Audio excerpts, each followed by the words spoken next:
Okay. Go ahead, Anna. Hi, I'm Anna Harrison. I'm Cole Johnson. I'm Davis Hamlin. I'm George Fallon.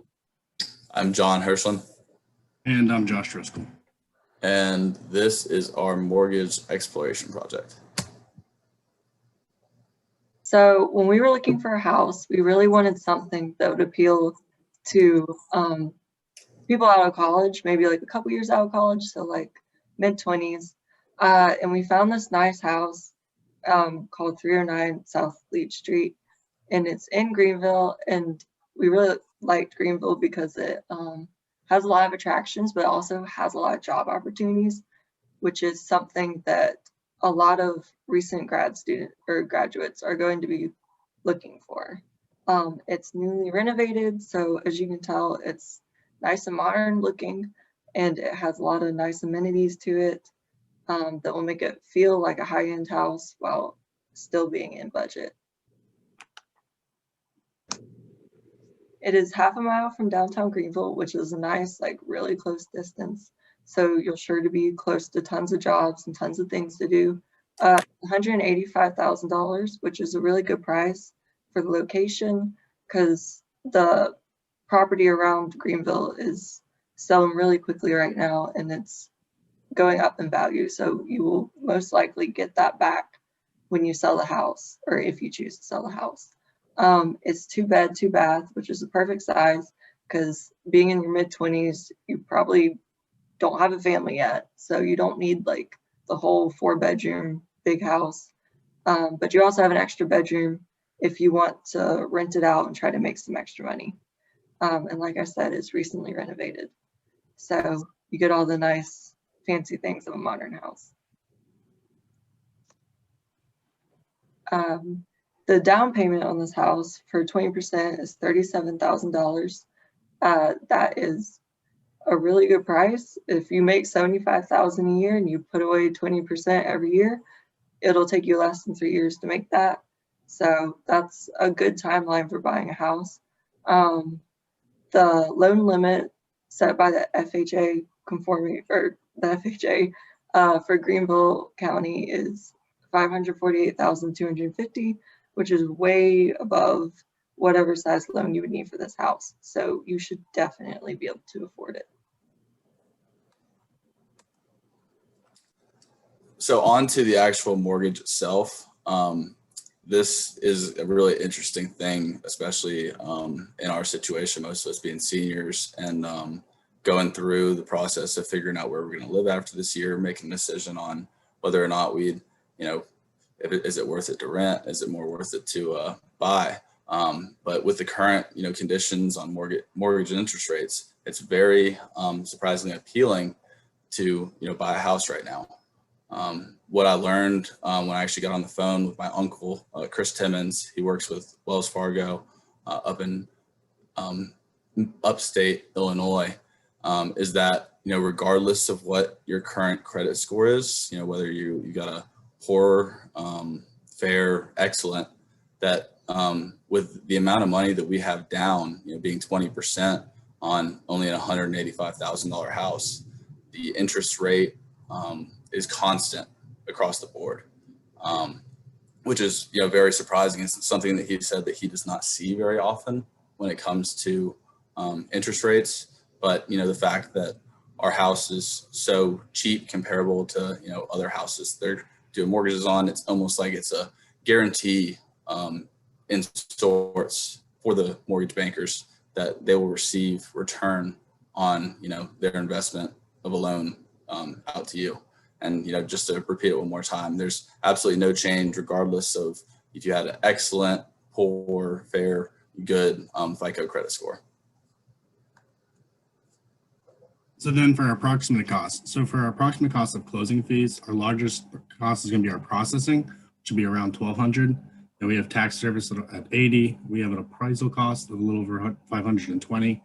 We have a credit report, which is only $17. We have title, closing, and escrow, which is our next biggest cost behind processing, and that's at $625. We have the title lender's policy at $430. Title all endorsement $70. We have to have a courier's cost and recording fees And all of this brings us to our approximate closing fee of $3,110.92. Additionally, we also have approximate costs for prepaid interest escrow reserves. Those include interest for 8 days, the real estate tax escrow, the insurance escrow, and the first year insurance premium, which is the biggest part at $900. And that total is $1,530.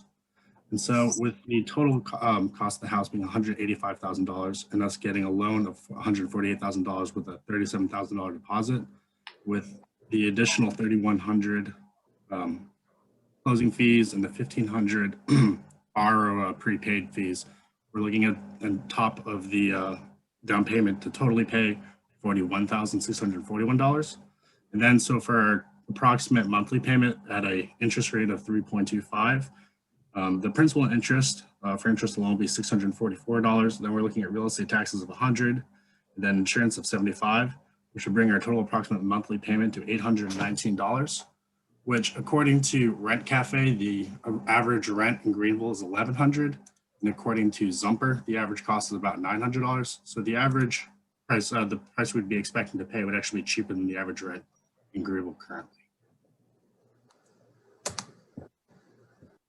So talking to Chris and through sources we used online, we kind of seen that the average annual mortgage interest rate was pretty constant over the last 10 years.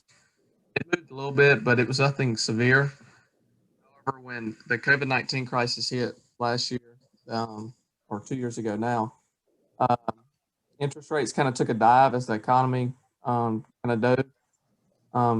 They hit their lowest mark in last March, but ever since, as the COVID crisis has become kind of more under control, or as we've kind of got a better grasp on it, the interest rates are starting to slowly climb again. They haven't really spiked to where they were because of the uncertainty still surrounding the economy and waves of the crisis and all, but they're forecasted to continue to climb over the next several years. Thing is that the uncertainty surrounding the crisis and the economy as a whole still kind of keeping the interest rates from climbing rapidly. So things have almost not leveled off, but they're slowly climbing, and it's the way it's kind of looking. It's just that the economy's still just kind of uncertain. So the mortgage rates are kind of representing that, and that they're slowly climbing, but they're not really at an exponential rate.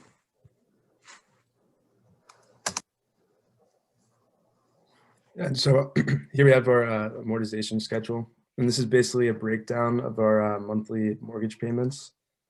So as you can see on the left-hand column, you have our period column, which is basically just what period, how many periods after the origination of the loan.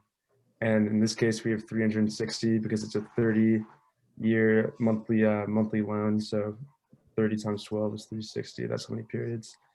The next column is payment amount, and that's just essentially how much is your mortgage payment every single month. That's just the interest and the principal. And so we also have the interest and principal columns here, which basically shows how much each month you're paying towards interest and how much towards principal. And you can see at the start, you're paying way more for interest and principal. But as the time goes on, you're gonna be paying less for interest and more for principal. And eventually you will be paying more for principal than interest. And that actually happens in the 106th period. So a little bit down the line, but basically interest is going to keep decreasing until it hits zero in the last period. And that period you'd also be paying the entire debt service on the principal. And we also have on the far right the balance, which shows basically how much you've actually paid off of the loan. And that's also just the balance is the total amount of the loan minus the total amount of principal paid, which shows the balance at any point in time. Yeah, that's the amortization schedule.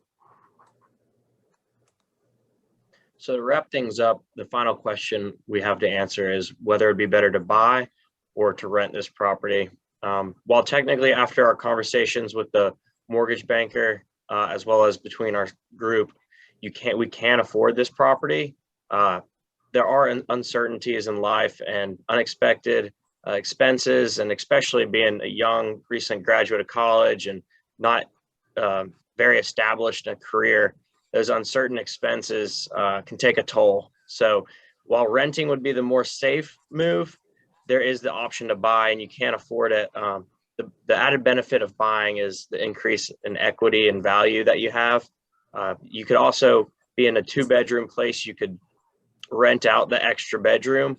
Whereas if you rented it, you could also sublease it. I think in the end, we kind of decided it's a personal choice. So that's really up to the individual, but it's kind of a risk tolerance up for everyone. Anyone have anything else to add? No, I just think it's kind of a seller's market right now. You know, it might be better just to wait until things improve. Yeah, absolutely. I agree with you, George. And, you know, kind of learning, you know, like I said before, just doing this project and learning about stuff that really is effective in our lives, you know, over the next couple of years, that is going to be decisions that we have to make, has been, you know, absolutely awesome.